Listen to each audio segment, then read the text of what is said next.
Badger fans, what's going on? If anybody wants to join, we're going to put the link in the show.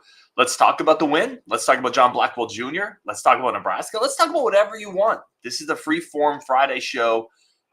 This is your show. Let's talk about it. You are Locked On Badgers, your daily podcast on the Wisconsin Badgers. Part of the Locked On Podcast Network, your team every day. What's going on, Badger fans? Welcome to Locked On Badgers. Thank you for making this one of your first listens every single day. Really do appreciate it. And let's talk about it. Let's start. This is really just y'all's show. These Friday shows are, if you want to call in, if you want to talk, let's put the invite out there. If you're looking in the chat, if you want to jump in on the phone and talk about it, the invite's there. If not, let's just talk about it. So Badgers win a game that was uglier than it probably should have been. But I want to start. Connor Nybor has the comment here. Blackwell is way better than I thought he was going to be. What a stud. Agonaut says, yeah, he's great. They should really replace him with Klesman for the starters. Connor says, I agree. He's there defensively as well. Neza just says, I'm tired, boss. Listen, Neza, I have been in the air all day. I've hopped airports. I've driven from Boston to Connecticut. I got a really weird McDonald's experience. I'm right there with you. But thank you for joining in. This is a bastion of Badger fans, and I am excited for everything. We try to do these shows every Friday. So let's start with John Blackwell Jr. I think that's the takeaway here. 18 points today, 8 of 10 from the free throw line. The obvious one here is he just needs to play more minutes. But you have to play Blackwell more. I said it in the Tennessee game. I said it in you got to play him more. I said it in the Providence game too. In the early part of that game, if you remember, the only Badger scoring was JB Jr. We always need a nickname for him. John Blackwell Jr. is too long to say every time. I'm going to start with JB Jr. and we'll go from there. He needs to play more. Period.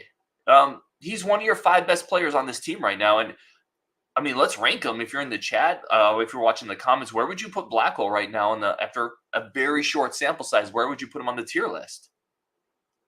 Who's played consistently better than he has this year? I don't know. He's definitely in the top 5.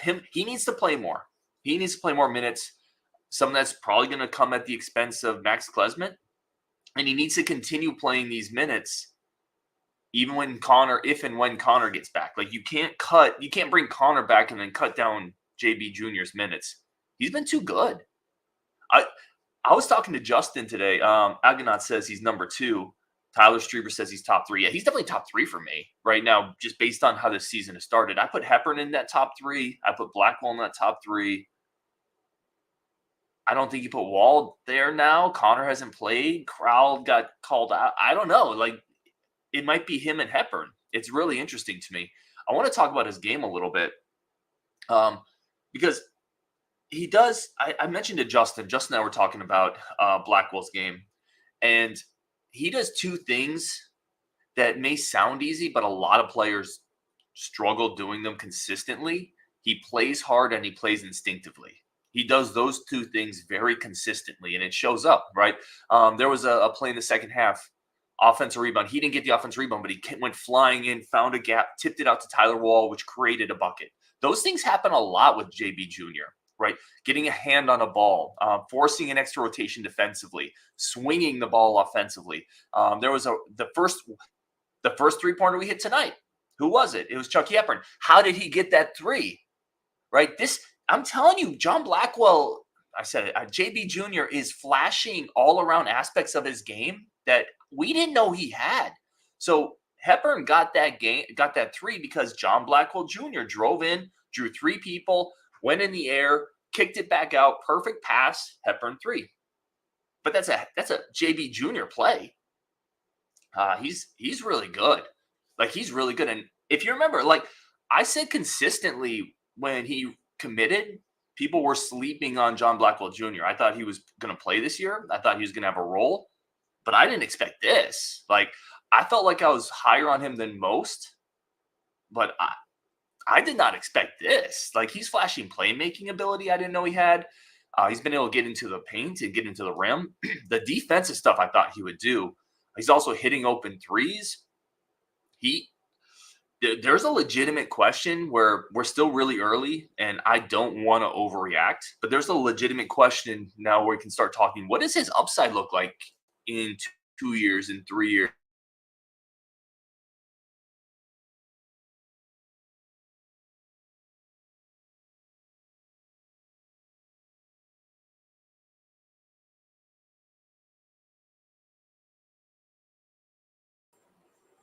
I think my internet just died, but I'm back.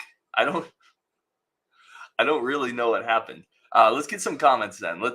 We go as long as you guys want to go tonight. This is just the YouTube show. It doesn't really go to a podcast. We don't do ad reads on this one. It's just a free form show. Agonaut says Crowell and Wall also showed some potential tonight beneath the hoop, which was good to see.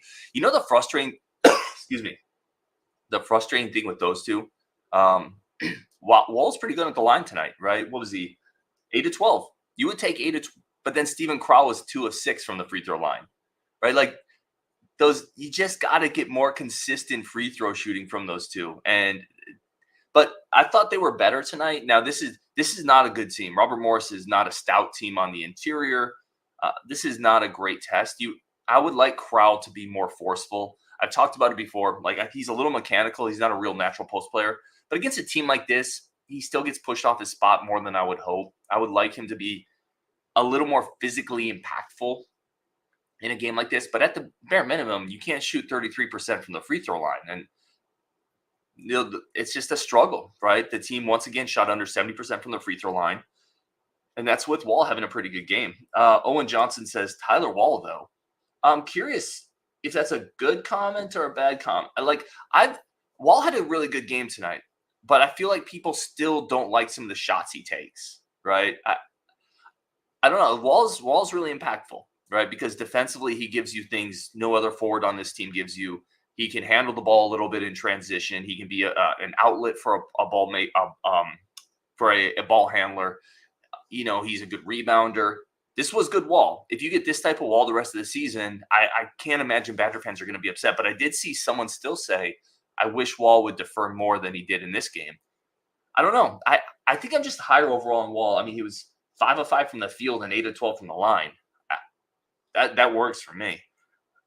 Tyler Strieber says, why is Guard so stubborn with playing time for young guys? He has been his entire tenure. Who'd he learn from? Right, Tyler? Right. I agree. I think he is a little too stubborn. Now, he let Connor kind of roll last year. But again, he really didn't have any other options, right? That bench last year was really bad.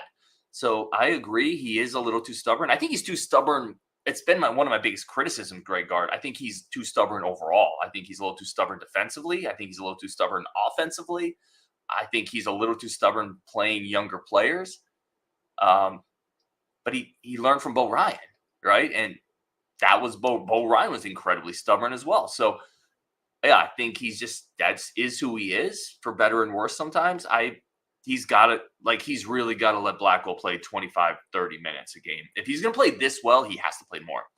And then if the play tallies off, if it trails off, then he can pull it back. But if he's playing this well, he's got to play more. He's been so good, and he was good out of the gates. This is from Ahil's Plays. Anybody know if Gus is redshirting? I mean, traditionally, the Badgers don't really announce it anyway. Like, if a player plays, he plays, and if he doesn't, he doesn't. Sometimes players do say they let it be known, I'm going to take a redshirt year.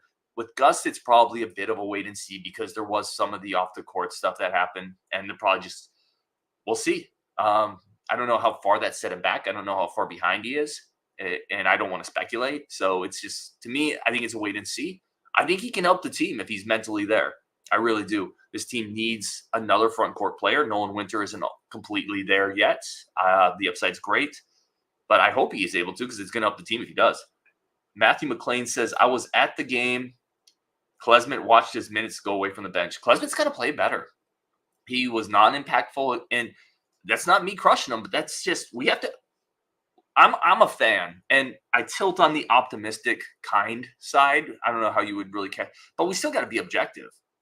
He was non-impactful against Providence. He scored 2 points today. As a starting two guard in the Big Ten, you can't do that. You can't be a blank offensively. And that's 2 games in a row where that has happened with Max Klesman. It's the rotation is a little wonky because Connor's not playing. That's another, like, I don't know where that's at. But I think Blackwell, if he's going to continue to play this well, is going to eat more and more into those minutes. Let's see. Jeff Olson says Blackwell looks like he can facilitate to help stagnant offense. Yeah, I 100% agree, Jeff. That's a great point. And that's kind of what I was talking about when he hit Hepburn for that 3. Like, he is able to get into the paint, and he's done it against every team. He did it against Tennessee. Tennessee's a great defensive team. And with big-time athletes, he got into the paint twice in that first half against Tennessee. And then, again, Greg Gard just, stopped playing him. You got that. But Blackwell gets in the paint, he draws, and then you see the ability to pass the ball, right? I think let's talk about it. What's the upside? What is – two-part question. Does he remind you of any past Badger basketball players? I haven't, in my head, been able to get a good comp for John Blackwell Jr. from a former Badger player. He doesn't really remind me of anybody we've had, which is a bit of an indictment on this program. The other thing I wanted to ask is, what is his ultimate upside? Because we've been talking about Nolan Winter as a potential NBA guy with his skill set once he puts it together. We talked about AJ Storr as certainly a potential NBA guy with his skill set and athleticism. John Blackwell Jr., listen, if you're 6'4", you play defense, you hit open shots, you're a good athlete, I don't think it's crazy to say if he continues to develop, there's an NBA guy there potentially. Potentially is all I'm saying. And we weren't talking like that a couple months ago. It's incredibly early. But if he hits threes and he can play defense and he can facilitate, that's all the NBA is looking for, honestly, if you have enough size and athletic ability. It's an interesting discussion. Matthew McLean said Chucky. He'd probably have Chucky number 1 on his Badger basketball tier for consistency. I would agree with that. Tyler Strieber says we need 4 more JV juniors. Yeah, he's 8 of them. Let's see. Mike says start Blackwell already. I'm fine with him not starting. I get it, but I just want him to play 25 minutes, right? And you can do that coming off the bench. You can do that starting. I'm completely fine either way. I kind of like the freshman not starting. I don't want them to, especially if he's successful in that role. I would rather just not mess with it, but I can see it. I don't know if you're wrong, Mike. It's just kind of a personal preference here. Chris Hand says, Badger fan from North Carolina, also a Packer fan. What's up, Badger Nation? What's up, Chris? I don't know if I've seen you in the comments before, man. Thank you for dialing in. What are you doing out in North Carolina? Let us know. Or not. I'm not trying to pry. Sorry. Yeah, but thanks, man. Thanks for dialing in, Chris. Angunot says, Greg Gard needs to start watching these streams. Yeah, I don't know. I mean, I'm not trying to be any smarter than anybody else. Greg Gard knows more about basketball than I do. But I would, if he ever did, Greg, if you ever do watch these, I would suggest let's get Blackwell a few more minutes, especially when he's one of the only guys consistently generating offense. Owen Johnson, this team could not shoot the 3 ball. It was a problem last year. It was a problem 2 years ago. It looks like a problem this year. I was hopeful when you added in AJ Storr, who shot 40%. Now, part of this is Connor Seagen's. He's just not in the mix, right? Connor Seagen is your best 3-point shooter on this team. We know that. So you take that element out, yeah, you're going to struggle some from a 3-point standpoint. But still, you expect Hepburn. I mean, they started 0-8 today. Hepburn's a good shooter. Klesman can shoot it. Blackwell can shoot it. Theoretically, Nolan Winter and Stephen Crowell can kind of shoot it. I'll say this. There is hesitancy with shooting. This team needs to shoot when they're open. Kamari McGee got the ball swung to him 2 or 3 times with space, and he just either did nothing with it or he put the ball on the deck and drove into the trees. Hepburn has done that a couple times where he's passed up an open 3 either off the dribble or stand up where he'll dribble into something. Crowell does that way too much. You have to shoot it too. And I think they pass up some looks that are pretty decent looks that most teams and most players are letting those fly. So you got to shoot the ball. That hesitancy really kills the team because you swing the ball around. The defense is struggling to close out. Just shoot it. That's a more efficient shot, especially for our Kamari McGee, than driving in and trying to force something, even though he did get a layup off one of those. Mike says, I don't have a good feeling tomorrow, guys. I'm thinking Nebraska finally beats us. Yeah, it's totally possible. The only thing I'd remind you of, if you listen to Nebraska fans or if you watch some of their reactions, they think they stink. And, both these programs are not good right now, football-wise, right? They're both pretty bad. So it's easy for us to look at what we've done last 2 weeks and say, gosh, we are a sinking ship. I mean, forget sinking. We are the Edmund Fitzgerald at the bottom of Lake Michigan. There are no bodies to recover here. But Nebraska's not that far off. Nebraska scored 10 points in their last loss. They lost to Michigan State, which is a dumpster fire of a program. So they have no real quarterback right now with Heinrich Harburg hurts. If he can't run, his ankle's hurt. I mean, Jeff Sims has thrown 7 picks this year. They're in a really bad spot, just like we are. So it's just a battle of two teams that don't have anything going. And it's going to be a kind of a coin toss game. But I hear you, Mike. Let's go to Joe Shalom. That offense on top of nothing. That offense on top of nothing, but a complete waste of time. No one is ever put in a position to score. I don't know.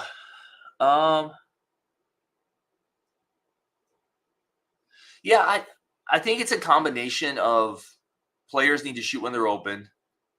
I want to think about that more. I want to rewatch this game. I want to rewatch a couple games and take a closer look at offensively what we're doing. I thought there were some good looks that the offense generated, but they have to shoot the ball. They have to be decisive. Kendrick Stumbris, who's awesome, said, "I'm fairly certain there is no junior in his name." Is that true? Have I been calling him John Blackwell Jr. the entire time? Somebody tell me if I'm just completely off base on that. I could be. I see Matt in here. Let's get Matt on the show. Again, if you guys want to dial in, we try to do it every Friday. If you guys want to dial in, feel free. Just make sure your camera's on, because I don't trust you guys sometimes. I don't know what you got in the backgrounds, showing up with some type of weird flag or without your shirt on. All right, let's get Matt on here and see what Matt's got to say. What's up? Can you hear me? Oh, you sound great. What's going on? Oh yeah, I got a good mic, so I love it. Not much. I mean, I was chatting earlier. You looked lonely, so I am. Like, listen, it's 12:37 here. I just flew in. Everybody's asleep in my house. So yeah, same. What'd you think of the game? I mean, I was there, like I said earlier, so it was pretty. I mean, it was Robert Moore. I'm a student, so I was in the student section. How was the student section energy? Pretty mediocre. The hundreds were filled up, but nothing above that. Okay, it was Robert Morris, so I get it. Yeah, and it was a Friday night, and there was other stuff going on, so I get it. Where are you at on John Blackwell now? Well, me and my buddy were sitting together, and we were like, I mean, we were obviously doing our typical mid-game overreactions, but we were like, why is this guy playing under Klesmit and stuff, but I like him a lot. He the way he just looks, he just doesn't look like a typical Badger to me. I don't know. Like, he just, I mean, I know we're talking about all this athleticism and stuff, but like, it's there, and he's not small either. Like you said, he's 6'4". Like like he's not small, and it's really cool to see in person, because like he's like, it's just a different. I don't know if you know what I'm saying. Like, it's a different look. It's just different. Well, that's all I can say about it. Yeah, I was talking to somebody around the program, and they said the dude looks like a college senior, just from like a body standpoint. Like, he doesn't look like a freshman. So I agree with you. I think he's a different type of guy than we typically get. Yeah, and the other thing I was telling, like, there's a lot of things like you'd see, like, you always see like a freshman mistake. I mean, he might have made a couple of those, but like, it does nothing that I've seen has been like, oh, like there's the freshman in him. I don't really see a lot of that. I mean, I think he missed. I think he had like a somewhat bad foul. I don't remember exactly, but I'm sure it was on Big Ten Plus, right? So I'm not sure everybody really saw, but yeah, I mean, I don't see a lot of like.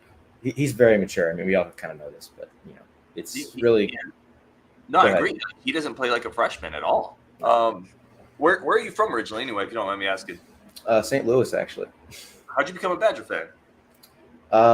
Well, originally, I mean, I always liked Wisconsin, but I think I'm 20, so like, it's not like I'm a super old Badger fan, and I had some like just like great like my great grandfather graduated from Madison, so I mean, I have some connections, but I first, like, my first experience was definitely that those 2 Final Fours in a row. That was pretty cool. I liked those teams, and that was kind of always on my mind. I find it interesting, man, with younger fans, because you're 20, right? So Yeah. you did see those Final Fours as you mentioned, but you missed some of the glory days. And the last couple of years, especially football, Oof. kind of basketball too, you don't have like the history of success that like some of the older fans like I have. The Badgers have been good my entire life, essentially. I mean, I'm 40, so I really got into the Badgers in the early 90s, right when they were on the cusp. Like, you haven't seen some of that. It's interesting to me. Well, it's like even some of my college buddies are from Wisconsin and have been Badger fans their entire lives, and they have maybe a smidge more of that. But like, I don't, I'm with JB in the Discord. I'm his Mizzou brother, so like, yeah, I love it. JB's a character, man. So I've been a Mizzou fan my whole life. So I mean, that's like, I can kind of understand like the history, because Mizzou, of course, has been through a lot. Patrick Minahan says the Fitz stunk in Lake Superior, not Michigan. You are 100% correct. I mean, I know the story so well, actually. I can't believe I made that gap, but thank you for chiming in. Matt, give me a Nebraska thought for tomorrow. Well, see, that's the problem. Like, nobody's confident at all. Everybody is like, I'll be there, and I'm Yes. sure the student section will be wonderful. Yeah, you can see my sarcasm. I really don't have any idea what to expect. Yeah, honestly, like, I didn't know what to expect going Northwestern, and I ended up leaving that game with 3 minutes left in the second quarter. So I guess, I don't really know too much about Nebraska, to be honest. So I don't know, I know they're just about as good as us, but I don't know what their strengths or anything. I haven't done a study on Nebraska. I don't have time for that. But, their strengths aren't great, but neither are ours. all I know from the beginning of the season was they switched quarterbacks because Jeff Sims can't throw. So dude's got 7 picks this year. It's incredible that, honestly, it's incredible that they've let him play long enough to throw 7 picks without getting better. Yeah. So yeah. All right, man, dude, I really appreciate you jumping on. Thank you so much. Thank you for being in the Discord too. Yeah. Call back in tomorrow. We'll do the therapy show. Oof. Or not. It's up to you. It's up. I'll put it out there. The invitation's there. We'll see how long hopefully I'm not joining, because that would mean I stayed the whole game. So we'll see how long. We got Wisconsin Badger in the queue, although he just dropped out. If you're trying to dial in, come back. But if not, no worries, no pressure. Matt, thank you so much for dialing in, man. It was a great first time. Yeah, thanks. All right, later. Commandant Klink says, will anybody score tomorrow? I don't know. Right? Like, what's that saying? Like, twice bitten, once shy. I don't know what to expect from this team anymore. And I kind of made a fool out of myself by thinking they would relatively easily beat Indiana. And then I was like, I don't know about Northwestern, but we should beat them. And that wasn't really – so I don't know. I mean, I have no clue. And anybody who tells you they're sure on Nebraska or Wisconsin at this point, no, these two programs are consistently inconsistent with wildly mediocre to at times borderline terrible quarterback play. Nebraska's turned the ball over. They have a turnover differential of -14 this year. How do you possibly predict what version of them is going to show up? They can throw 4 picks in a game or none, And then Wisconsin, we've seen last 2 weeks. I will say this, and I talked about how nice it was to see some of the comments from Hunter Wohler, Mordecai, from Coach Fickle about how ticked off they are. But as a fan, you also get to a point where it's just like, I'm sick of people talking about it. Go out there and start quick, right? Like, you just get to a point where I'm done listening to, we had a team meeting and we had a great Sunday practice and, we want to see who's going to be here. Like, we're 10 games into the season now. Like, it just feels a little false in a sense. And I don't know, a team meeting isn't going to change your receivers catching the ball or not, right? Telling people we want to find out who's going to be or isn't going to fix some of the offensive line issues. There's systemic issues going on with this team, and they're not going to be fixed this year, regardless of how pissed off team leader gets. And I'm glad he did. Like, I like that fire because I talked about it before. You want to know people on the team give a crap because we as fans give a crap. And you want to know people on the team also do. And I know there are people. Like, I'm not trying to say nobody cares. That is the last thing I'm trying to say. But it's nice to hear it, right? You want to see that fire. You don't want to see complacency. And I don't think we have seen complacency. It's just I think we've seen issues on the team, So let's keep going here. Patrick Minahan, this is terrible, said that former Badger Walt McGorry is not doing well in cancer battle. That's freaking heartbreaking. We talk sports on here, but there is obviously much, much, much bigger things at play. For those who don't know, Walt McGorry was a former walk-on. I want to say like 4 years ago. It's relatively recently. Former walk-on, battling cancer, stepped away from the team. Obviously, like, all my hopes go out to like him doing well. So thank you, Patrick, for pointing that out. And I wonder if there's something that, if he has some type of GoFundMe, I'm not affiliated with anything. I'm not asking anybody to put money anywhere, but if there's some way to support, I'll look into that and see if we can support as a shown and a Locked On Badger community. Mike says, excuse me, play Jamel Howard, please. Yes, I agree. Right. No more comment. Jamal Howard, I love Jamal Howard. You got to play some of the young guys. Joe Shalom says, hit the like button, dorks. That's right. Let's go, Joe. It's one of my favorite commenters right there, Joe. Alien Space, both teams are bad. Nebraska and Wisconsin. Yep, for sure. Hey, it's Curtis. Let's get Curtis on here really quick. Tyler Straber says, if Justin doesn't see Rucci play tomorrow, he might have an aneurysm. Let's bring Curtis on. One of my favorites. What's up, my friend? Hey, what's going on? What's going on, man? Hey, I wanted to apologize to you because I saw your comments, and so I have a character limit for the comments I can put up. Like, I can't put your whole thing up. So I have even the one I put up, I have to like break into 2 different comment blocks. But for those not listening, so Curtis had a comment about, because I mentioned I would rather see Locke play. I would rather see younger players play. And then I also would probably going to say, go get a quarterback in the portal this offseason. Go get another veteran. Curtis said he doesn't love that idea. And I want to kind of kick it back over to you there and, take it from there. Yeah. So I guess really it depends on what you're trying to do, right? So, when you look at what we brought Mordecai in to do, he was sort of a stopgap. You want someone with experience to sort of shepherd in this new offense and move the team forward and put a senior voice in that room. And obviously that's what he was, brought in to do. Well, obviously this year's gone a little bit south in terms of what we expected. I don't think Mordecai ever really picked up the offense at a level that would have allowed him to be successful in our system. Now you can say, maybe he didn't have the talent, maybe it wasn't, coached well enough to him. I have no idea why he struggled to sort of pick the offense up. The first several games, especially going to them in person, you could see that there were looks there. And of the 2 quarterbacks we've played so far this year, the only one to see them and actually try to take shots with him was Locke. Now, Locke's a freshman and made a bunch of freshman mistakes, right? And that's not atypical of someone making their first start. My concern moving forward is that if we get another stopgap quarterback, we're either banking on hopefully getting a guy who's at a caliber of like a Russell Wilson, a guy that can come in. I'm not saying even it has to be Russell Wilson, but a guy that's going to be a game changer, of which there's probably going to be 2 to 3 of those in the entire portal.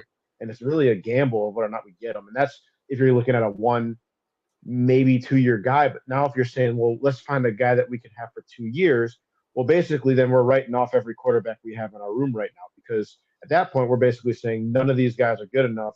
We're just going to roll with some random guy we find in the portal.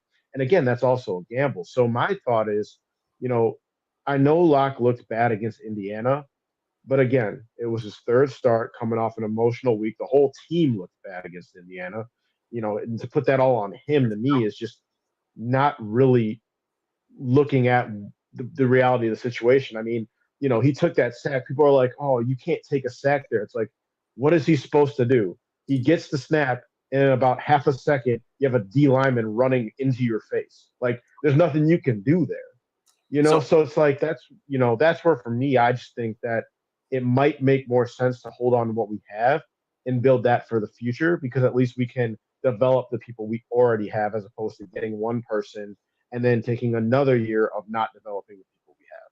So I agree with your take on Locke. I would have Locke playing right now. I thought he looked more comfortable than you expect from a redshirt freshman. I liked the shots he was taking. I thought he was more decisive. There was some accuracy issues, but there's accuracy issues with Tanner Mordecai as well.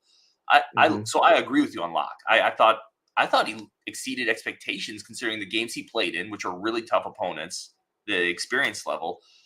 The only point, and I hear your point, it is a valid point where if you go to the portal, you're not developing your younger guys then, right? My concern, though, is what if Locke doesn't take a step next coming into the offseason into next year, right?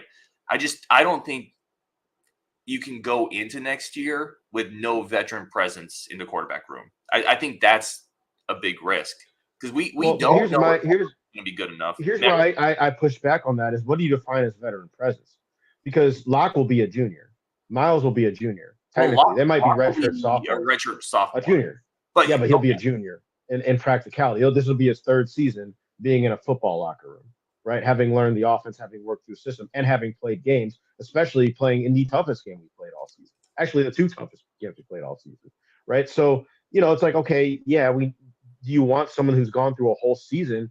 Again, like, and I'll take a step back. Like, you're right when you say that. I want somebody with reps. Like, I want somebody who has been in big games, who is like, I just want somebody with reps. And it could be a guy you bring in with kind of an understanding that, hey, we want some of our younger guys to play, and you're just kind of a stabilizing force potentially.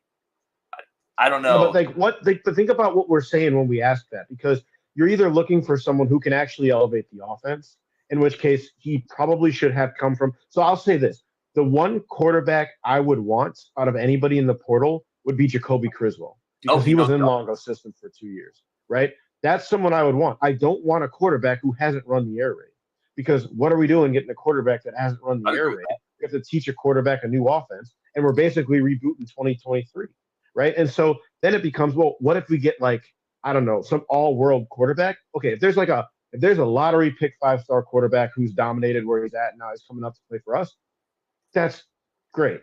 The reality of that happening is next to zero, especially because there's going to be bigger profile schools with more wide open quarterback rooms that are going to vie for those same people. So it kind of becomes a game of are we just looking for a guy who's a stopgap? In which case, in my mind, that's a punt on next season, because it's like, well, we're getting a guy who's not going to raise the ceiling, right? He's got experience, sure, but if he's not going to raise the ceiling, why are we wasting a year on developing him when we could be developing the people who are supposed to be our future? And that includes Mabry. Now, I'm not saying Mabry's going to start next year, and he might jump Locke if we did get a quarterback in the portal. I'm not saying that, we're punting on him at all. I just don't know if, getting someone in the short term is what will help our current team take the next step moving forward.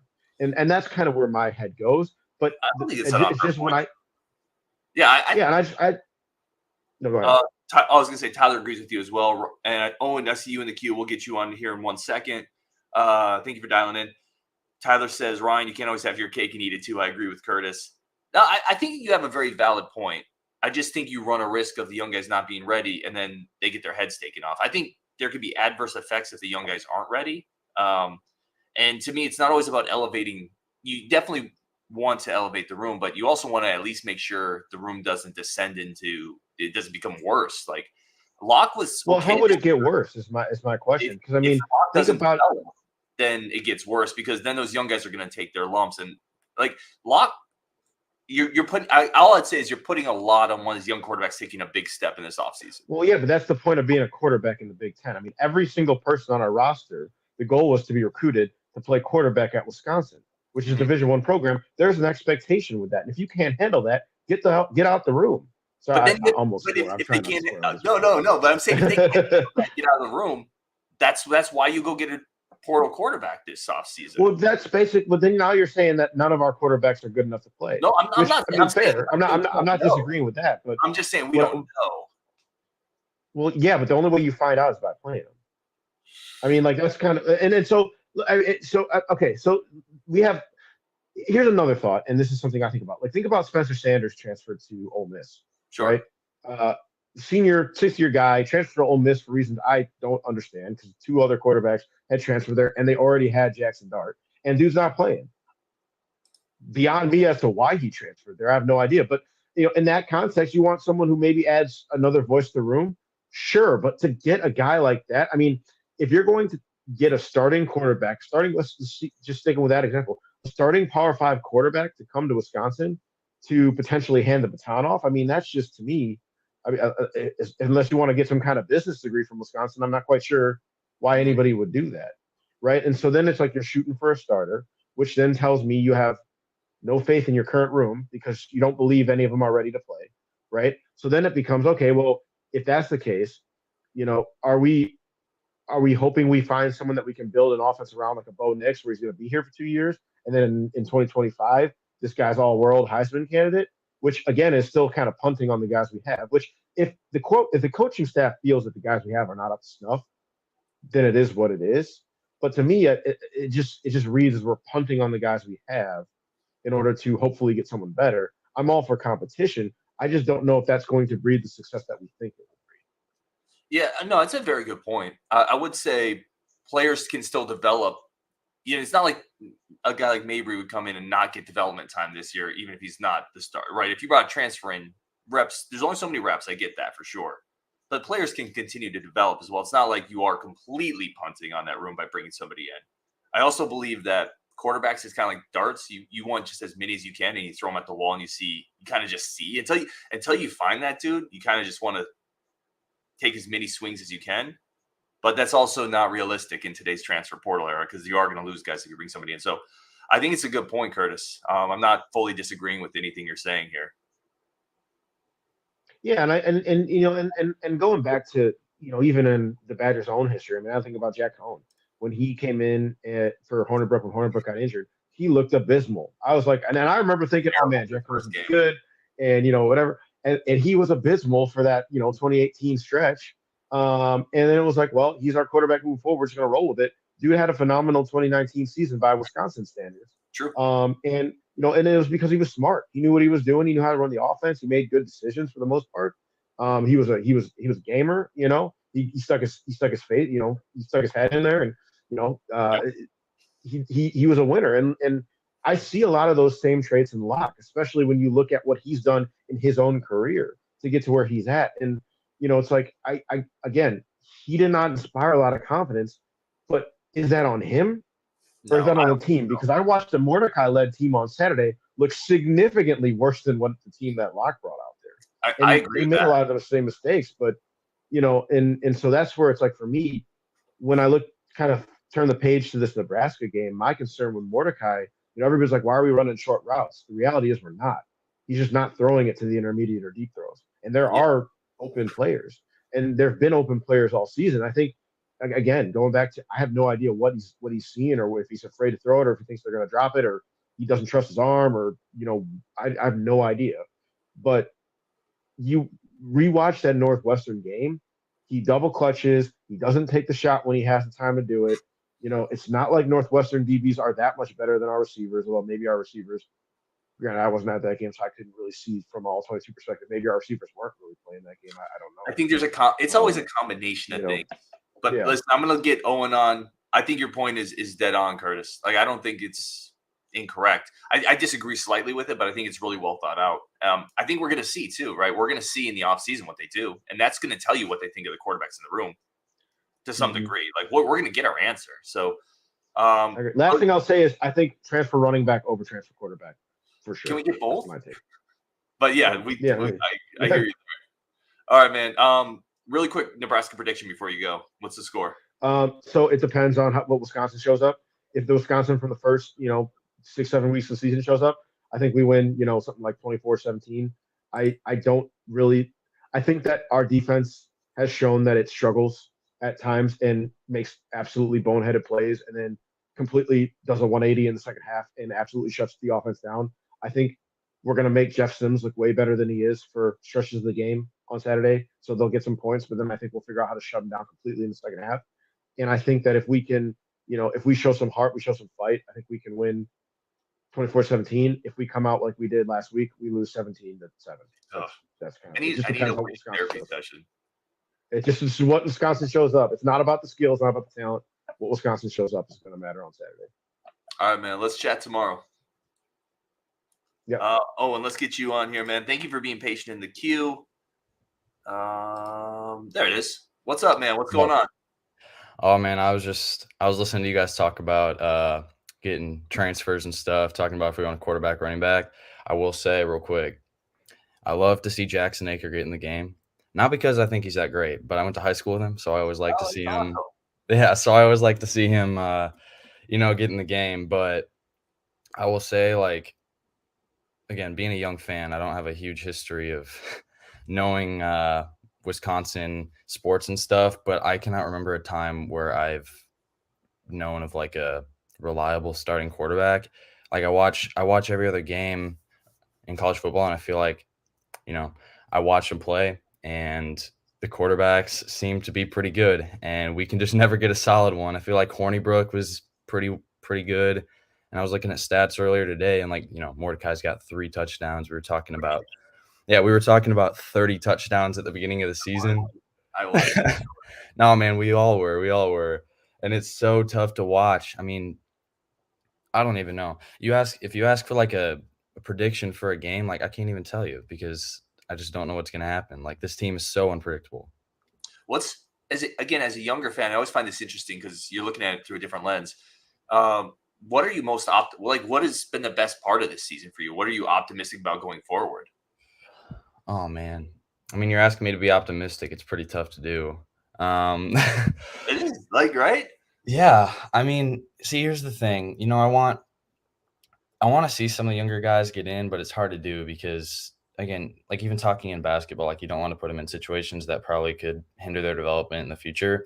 But I kind of want to see like some packages for guys like Tretch, I don't feel like I've seen him on the field really at all this year. I think my only optimism would be, I don't know. If Braden Locke gets in, I just want to see him develop more because obviously Mordecai won't be back. I don't know. I don't even know at this point. It's so hard because I've never found myself like last year, when Chris got fired, and then I wanted to see what Leonard could do. Like I watched the games on Saturday, like because I wanted to see what Leonard could do. And then we got Fickle, obviously, and the whole offseason was like, hype train. And I don't even know what to look forward to at this point. Like it's so tough. Give me a quick score prediction for Nebraska. I mean, it's the same as the last guy. It's hard to know because you don't know who's going to show up, what Wisconsin team's going to show up. I don't feel like we're going to score many points, but I'm a Badger fan, so I'm going to say we're going to win. I want to say like 17, maybe. I don't know. I mean, again, it's so hard to judge at this point because we're just so inconsistent. Like it's hard to watch at this point. I mean, a lot of the time. I don't know. I would say 2017. Hopefully Vekos hits like a 65-yarder to make it more fun. Dude, I love it. Hey, thank you so much for calling in, man. Where are you calling from? So I live in Cape Girardeau, Missouri. Just a couple hours south of the first guy. It's another Mizzou guy. Yeah. Dude, yeah, so I grew up in Verona and moved down here a few years ago. Now I'm in college here, so. Oh, cool. Well, dude, thank you for dialing in. Do it more. We do this every Friday. Yeah, appreciate it. Have a good one. All right. Thanks, Owen. All right, let's get Kendrick on here. I always want to say Kendrick. Like, you must get that a ton. Oh, yeah. Getting people to know what my name is has become a lot easier with the advent of a certain very popular rapper. But you have to tell them to take out a letter. So it has it's a double-edged sword. But are you driving now? Like, are you? I just got back from. Okay. So I live in Milwaukee. I just got back from Madison, from the game tonight, covering for Badger Notes. So, give me thoughts. Late night, but I'm here.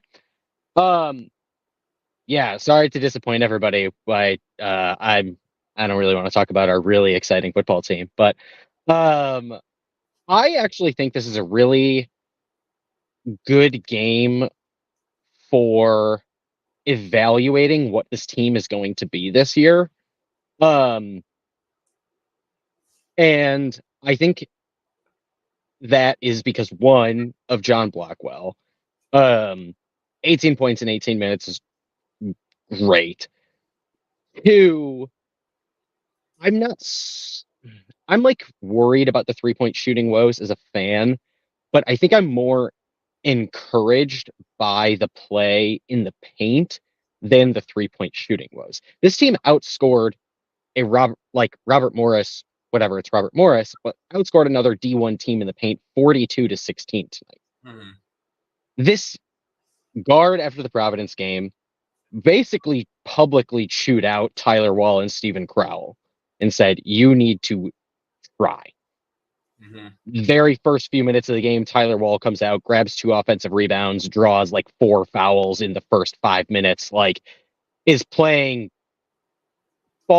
with far more just effort than what it looked like before. And then seeing Wisconsin basically decide that they just are going to win the game in the paint and Robert Morris is going to rain threes, fine, good enough. This team has more work to do on defense, I think, in my opinion, than it does on offense.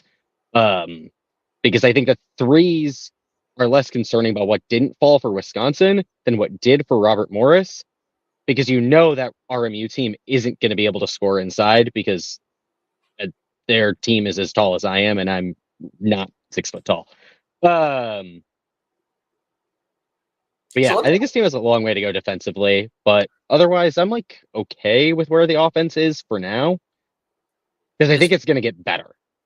This was kind of a weird game because Robert Morris had some looks that I thought were pretty clean. Like the Badgers defense from a perimeter standpoint wasn't great. Now in the second half, I thought they got better, and Robert Morris also hit some just tough threes. They hit the one in the corner. They hit a couple.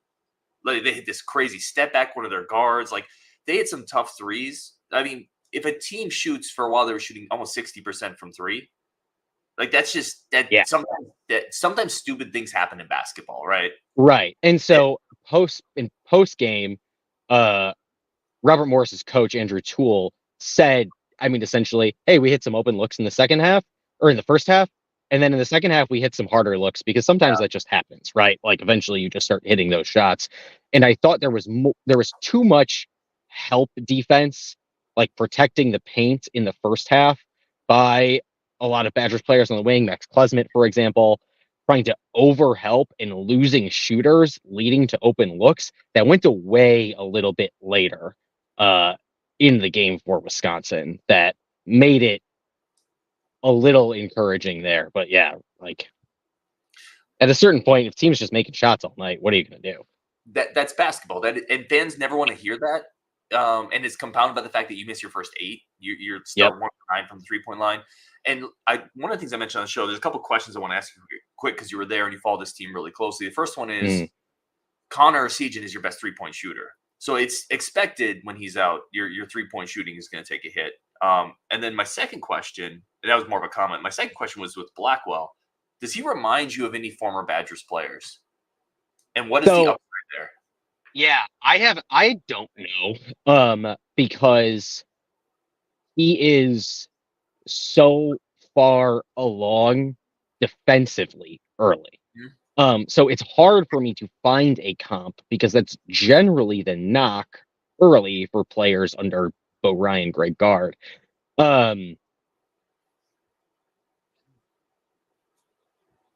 Yeah, I just don't know.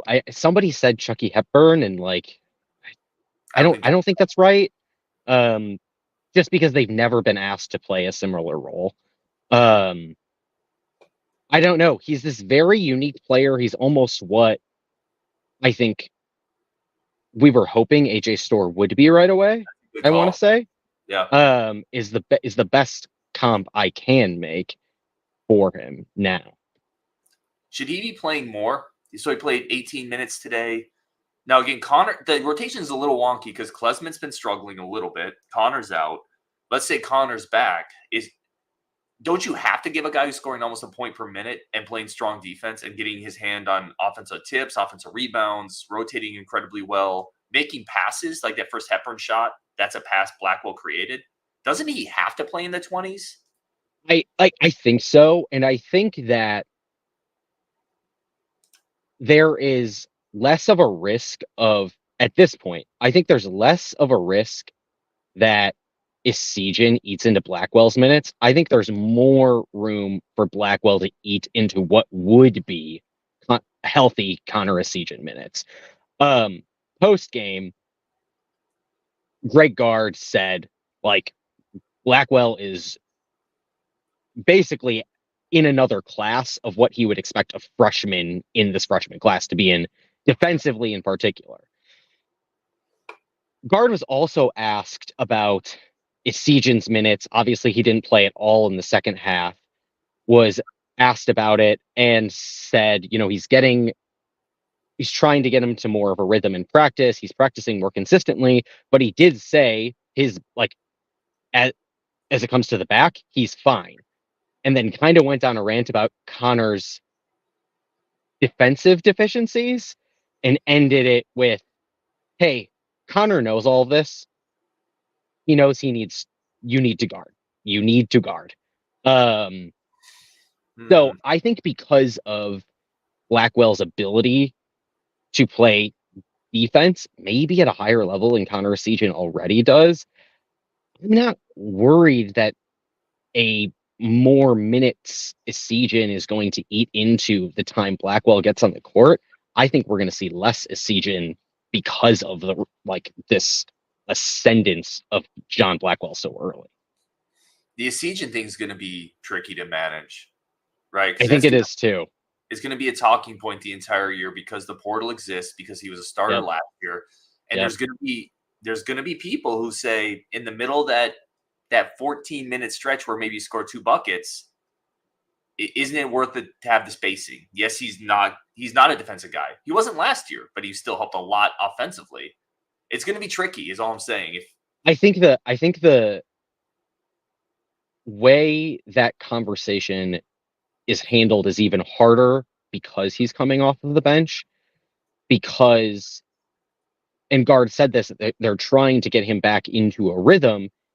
He seems to, and I mean, you know this, I think you talked about this a little bit last year on the show, was that it can be hard for some shooters in particular to come off the bench in a rhythm, be a little bit cold, and just start letting it rip.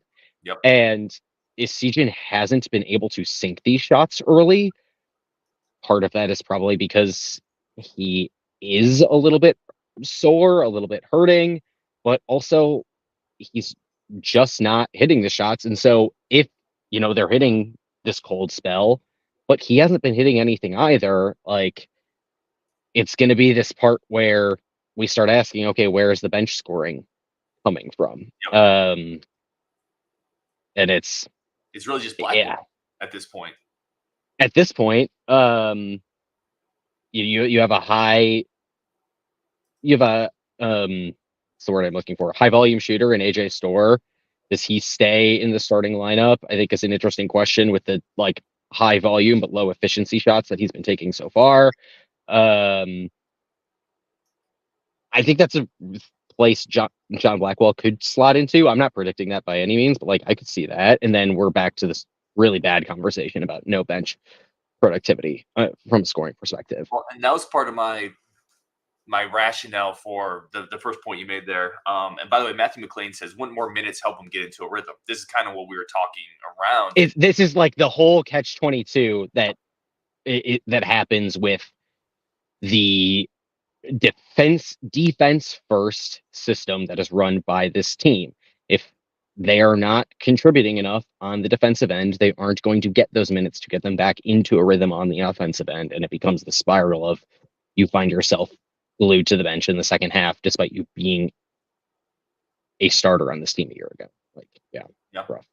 No, I agree. Let me one more question here, and then I gotta wrap this up. Almost at an hour. I was planning on going 20 minutes. This is awesome, though. This is awesome. The Friday shows are great. We had Curtis and Owen and a bunch of people dial in, and Kedrick, you're always awesome over at Badger Notes. So go make sure you check out what he does over at Badger Notes. Where would you rank, just short sample size? Everyone acknowledges that. Where would you put Blackwell right now among players that have played this year? Where is he the second best player in the Badgers up to this point this year? My initial question to that is, who are you putting at 1? I'm curious. I probably Hepburn for me, just because I think the consistency to some degrees there. Hepburn's not the perfect either. But Right. I would probably have Hepburn 1, and then I was going through my list, and I'm like, Wall was great today. I don't know. It might be Blackwell too. I mean, maybe. So I think Blackwell is probably at 2, if only because everybody else laid an egg at Providence. Right. And that's where, your caveat came with it's a small sample size, right? Like, I think with that in mind, it's Blackwell because I mean he's looked solid in every game thus far. To me, the performance tonight by Tyler Wall was very encouraging for what I think he's going to look like going forward. I think we're gonna get, again, the schedule this team plays this year has no breaks, basically no room to breathe for a second. I tweeted just the other day, according to KenPom, this team has the hardest schedule of any power conference team in the country. And now you got to go and play Virginia on Monday, which is going to be a whole different measuring stick. If people didn't like this game because they are upset with the Wisconsin offense, I have really bad news for you for what that game's going to look like on Monday. Yeah. But go like taking that all back to the original question, I think with all of that, I think I'm more encouraged by what Tyler Wall is going to be this year still. And I know that a lot of people are really not going to like hearing that. But thus far, yeah, probably John Blackwell, second best. And I think I would agree with you that you just have known what you were going to get from Chucky Hepburn more than anybody else night in, night out on this roster so far. I thought he was pretty good tonight. Really quick, give me a Nebraska score prediction. We're going to wrap up on that. I'm going to bring Curtis back in as well. He gave us his. Where are you at on the Nebraska game quickly here? Well, one, if you've never been to Camp Randall for a game, tomorrow's the day to go. It's a primetime game under the lights. You can get lower bowl tickets. You can get lower bowl tickets for $15 tomorrow night. I believe Locked On has a ticket app partner. So That's a pro move right there over on the Game Time app. Yes. I think Matt Rule has that team moving in one direction more than this Wisconsin team does so far this year. I'll say Nebraska wins like 17-10, something disgusting. But nothing would surprise me in this game. Wisconsin wins close, Wisconsin loses close, Wisconsin wins big, Nebraska wins big. Nothing would surprise me at all. That's right where this game's going to set the conference back like 10 years. Every game this year has in the West. Like every game in the West has felt like that to some degree. All right, we're gonna wrap it up there. Kedrick, Curtis, everybody in the chat. Bo Dragon is definitely not happy with Greg Gard, but he likes Blackwell. So Owen Johnson says Blackwell feels more trustworthy and consistent than Wall. Lottery pick Blackwell. It's early, but early in the show, Kedrick, before I get on here, I said if you just take away the name and say you're a 6'4" guy who's pretty athletic, potentially can hit shots, defend at a pretty high level, and maybe even has more of a dribble creation game than we thought, there could be an NBA player there. And you had said that you talked to somebody who said he looks like he is built. He does not look like an 18-year-old kid. He sat between smack dab in the middle of Tyler Wall and Steven Crowell for post-game comments, and he did not look out of place at all. Yeah. He's a big guy for 18, 19.